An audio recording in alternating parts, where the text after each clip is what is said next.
What's up, YouTube? It's Kenny again.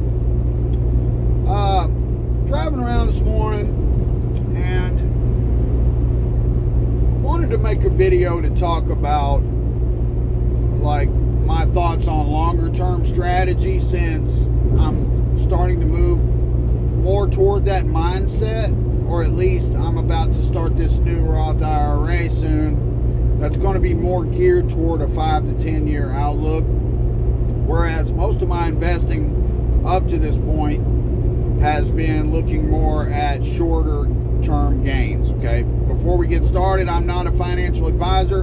I'm just a truck driver driving across the country, researching and trading stocks, and I will not be held responsible for any moves you make in the stock market. Not ever. I am not your mama, all right? Do your own research, make your own decisions, and take responsibility for those decisions.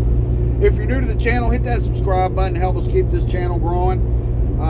Like the video for me to help push it out to more people, and leave me a comment below. Let me know what you think. So, yeah, another hat. I'm a man of many hats. I always get comments on the hats, guys.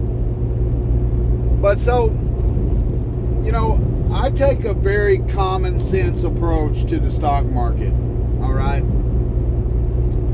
And when I look at when I'm trying to look to determine companies that I want to put money into for the longer term, I try to take a very common sense approach, all right? So an analogy that I've come up with is that you can think of the economy, which obviously is the stock market is more or less based on the economy, okay? You can think of this as a bathtub that's filling up with water, okay? It continues to grow as time goes on, and it naturally pushes up the assets within the economy as it grows, okay? So then you think of the different sectors of the economy, okay? You've got, just say, banking, healthcare, you've got electric vehicles, you've got oil and gas, you've got all these different sectors within the stock market. I want you to just think about these sectors as, just say, boats or platforms that are floating on the top of this bathtub as it's filling up, okay? Each one of these boats, let's just call them boats, is anchored to the bottom. But the length of the chains for the anchors are different. All right, so when you look at something like oil and gas,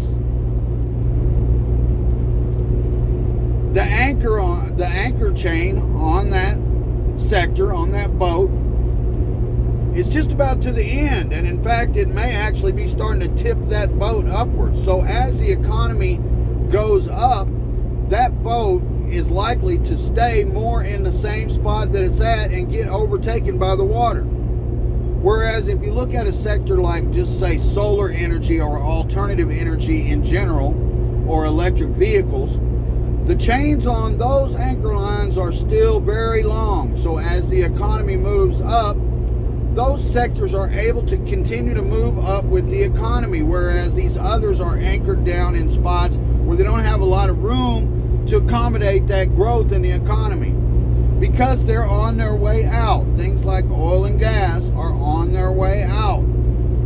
Things like internal combustion engines are on their way out. Things like coal-fired electricity generation are on their way out. They have these short anchor chains, whereas wind and solar are just at the beginning. They have so much room to grow with the rising of the water, okay? So a common sense approach is to buy stocks in these sectors that are going to go up with the water toward the future, and they're going to continue to go up. Now, the reason I use this analogy is because, okay, so you have a whole lot of different companies that are all on this same boat. They're all in this same sector, okay? So just say, when you look at solar and alternative energy, okay, you've got companies like Tesla, SolarEdge, Enphase, First Solar. You've got all of these companies that are all on that same platform floating on the top of the water, all right?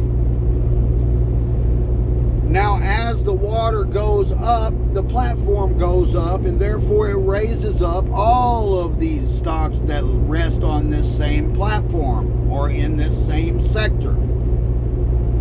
So as long as you don't buy one of those companies that goes under, that falls off the boat, it is going to go up over the next 5 to 10 years. Can you do better or worse depending on which company you pick on that same float? Yes, you can. Some companies will go up more, some companies will go up less. But the common sense part of it is that if you're in a sector that the whole sector is set to rise over the next 5 to 10 years, then you almost can't go wrong as long as you do a little bit of research and make sure that this company is going to still be around in 10 years. You almost can't go wrong. Now, like I say, you could pick better ones and do even better, but the whole platform itself, the whole sector is going to rise. And you want to stay away from the sectors like traditional power generation, oil and gas, these sectors that are going away or do not have room to grow. They are antithetical to the sectors that are going to grow, like internal combustion engines versus electric vehicles. You know that electric vehicles are going to, on the whole, rise over the next 10 years plus. Whereas you know that internal combustion engines are going to stay the same or go away as time moves forward. So that's just common sense investing, okay? You have a lot of people who are still investing in Exxon and still investing in General Motors and, these other companies that, while yes, like a company like General Motors or Ford, they're moving into the electric vehicle space, but you have to understand that they have all of this baggage from the past in the form of debt and liabilities that do not allow them to focus solely on that sector. I'm not saying that Ford and GM are going to go under. Okay, I'm not saying that. What I'm saying is that a company like Tesla, overvalued as it may feel right now, their sole focus is electric vehicles, solar energy, these sectors on these sections of these floats that have a lot of room for growth. Whereas a GM or a Ford, not only are they not solely focused on these sectors, so they're being drugged down by the fact that they're still making these and are really beholden to make internal combustion engines, but they also have giant, huge amounts of debt saddled on top of their businesses that are holding them down, okay? So we might see a company like a Hyliion or a ZEV, okay, and these companies don't have very much debt. They can only really go up from here, and they have the ability to go way up from here. Whereas when you look at a Ford or a GM, like when you look at the difference between Hyliion and GM, okay, which one do you think is more likely to double in the next 5 years? Okay, I mean, it's obvious that Hyliion has the potential to triple, quadruple, or more in the next 5 years. GM, I'd be surprised if they're double the price they are in 5 years, okay? I'd be very surprised. That's not to say that GM, in a traditional sense, is not a good investment. But what I'm saying is that if you really want to make real gains in a 5 to 10 year longer term outlook period, You need to be looking at stocks in sectors that are solely focused in sectors that are set to grow exponentially. You know, when we look at what sectors we know for sure are going to grow exponentially in the next 5 to 10 years, I'm looking at alternative energy and I'm looking at electric vehicles. There are other sectors as well, but these are the ones that you can really just see really quickly. A cursory examination of these sectors show that they are set to explode over the next 10 years.